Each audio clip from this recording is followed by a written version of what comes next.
झरने में नहाने के बाद सभी वापस जा रहे थे, लेकिन जानी को प्यास लगी थी और वो लोग यहाँ पे पानी नहीं लाए थे। सबने अपना अपना अंडरवेयर एक एक डहनी पे सुखाने रखा था, लेकिन हितियान ने अपना अंडरवेयर मो गुआनशान के साथ ही रख दिया। पता नहीं हितियान अपना अंडरवेयर खुद क्यों नहीं सुखाता। पहले भी एक बार उसने जानी को सुखाने के लिए दिया था और अभी मो गुआनशान को पता न चले वैसे उसने अपना अंडरवेयर उसे सुखाने को दे दिया। तभी जानी की नजर गई कि देखो वहाँ पे कोई चाय बना रहा है। ज़ेंगशी कहता है चलो वहाँ देख के आते हैं। मो कहता है लेकिन पहले हमें अंडरवेयर को छुपाना पड़ेगा। हाँ ये काम तो जरूरी है, ऐसे किसी के सामने अंडरवेयर लेके नहीं जा सकते। लेकिन उन सब ने अपने अपने गीले वाले अंडरवेयर पहन लिए और जब भी हवा थोड़ी तेज हो जाती है तब वहाँ पे ठंडा ठंडा लगता है। फिर जानी गया उस दादी माँ से बात करने के लिए कि हमने पूरे दिन से कुछ भी नहीं पिया, क्या हमें थोड़ा पानी मिल सकता है। दादी माँ ने उन सबको पानी दिया और उन सब ने कहा कि उसके बदले में हम काम में आपकी मदद करेंगे। लेकिन उस काम में सबके कपड़े एकदम ही खराब हो गए। जानी कहता है हमने फालतू में ही नहाया था और मैं अब थक भी गया हूँ। ज़ेंगशी कहता है इडियट देखो तो तुम्हारे फेस पर कितनी मिट्टी लग गई है।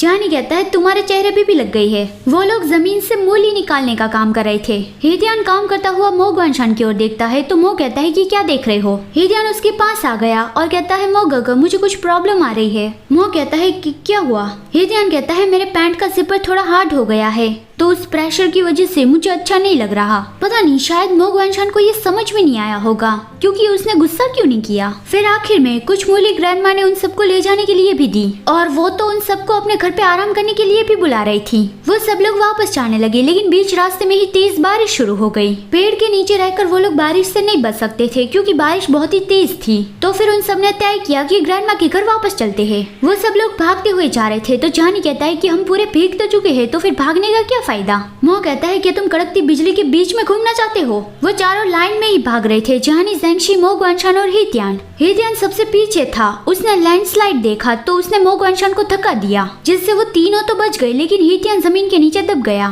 तीनों ही पैनिक हो गए, चारों और हितियान को ढूंढने लगे। ज़ेंगशी ने जानी से कहा कि जल्दी से चिऊ भाई को कॉल करके मदद के लिए बुलाओ, लेकिन सिग्नल ही नहीं आ रहा था। मो गुआनशान जोर जोर से हितियान का नाम लेता हुआ चिल्ला रहा था कि मुझे जवाब दो, तुम कहाँ पे हो। तभी हितियान कहता है कि मैं यहाँ पे हूँ। सभी भाग के उसके पास गए। मो गुआनशान उसे गले लगाता है और कहता है कि मुझे लगा था कि तुम मर गए हो। हितियान कहता है हाँ ऑलमोस्ट मर ही गया था।